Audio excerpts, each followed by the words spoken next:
Hello, everybody. This is Terry coming to you with another video here with Miss Brenda here. And we're going to now talk about some of the expectations, um, of a Black American woman and a Black American man. What are some of the expectations, or what are some of the things that can actually bring us together, you know, to where you can actually become, what do they call it in the Bible? They say become Yoked. equally yoked or something like that. That's very important in a relationship to where you can kind of have some things in common. So, Miss Brenda, what are some of the things that we should have in common? I'm going to let you take it from there. What are some things that we should have in common?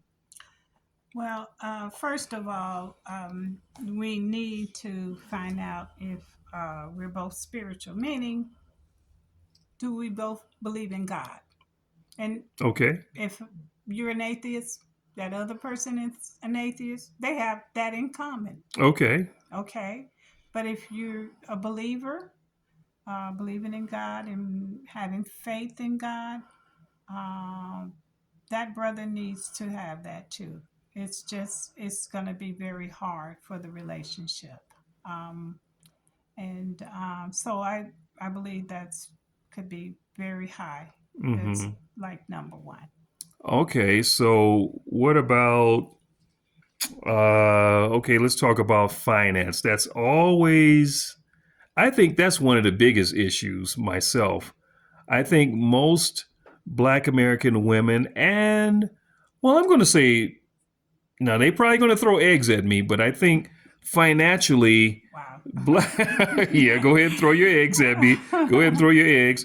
I think a lot of Black American women, they focus a lot on the financial part of it. Now, me personally, most Black American men are able to take care of themselves. They have their own bank accounts, they have their own places where they live, they have their own cars. So they are taking care of themselves, they're taking care of business, you know. So if let's say if a Black American man, he has like let's say a two bedroom, would that be good enough? Would that be good enough? I mean, talk to me about this. Well, that could be good enough for you.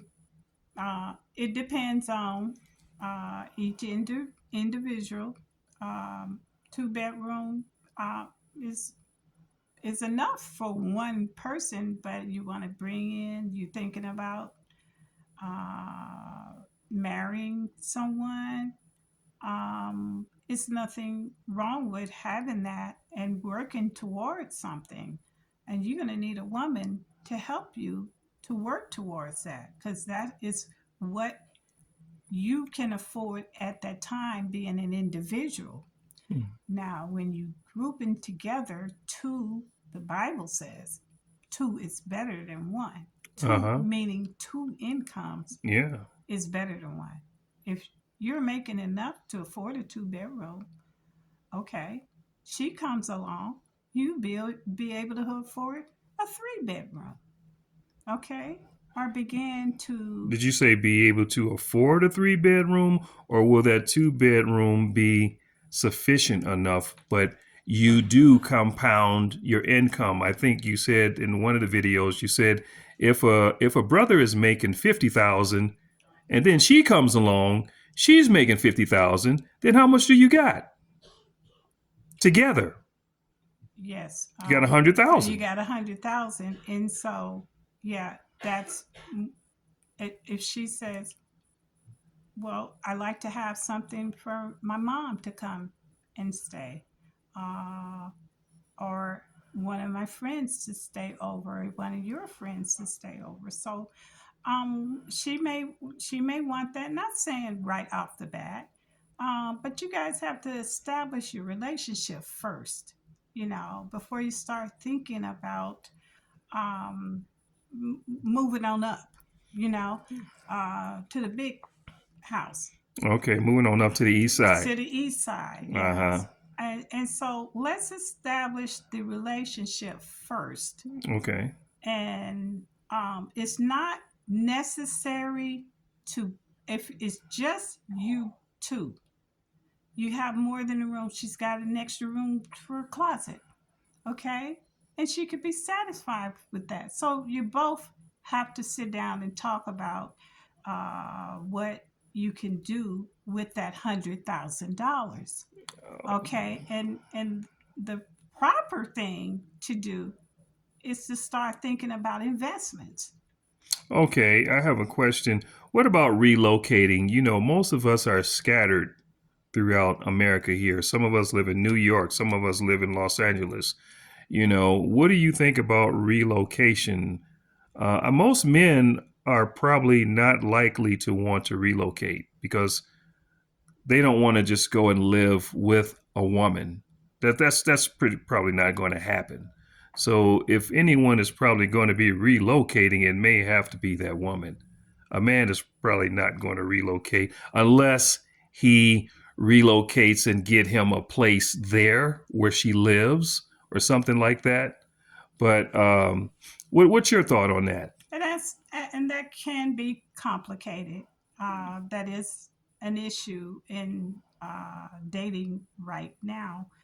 Someone can meet a very nice person 3 states over or across country, and that becomes a matter of, you know, working things out, like Teddy Pendergrass says.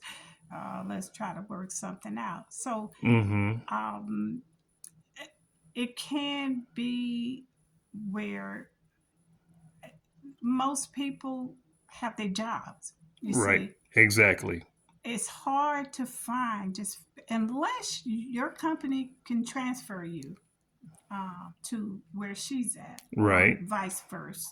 Right. Uh, so it becomes that issue of, do I uproot from everything that I've been knowing for years?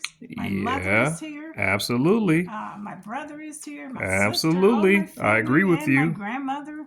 And that becomes somewhat of a subject Okay.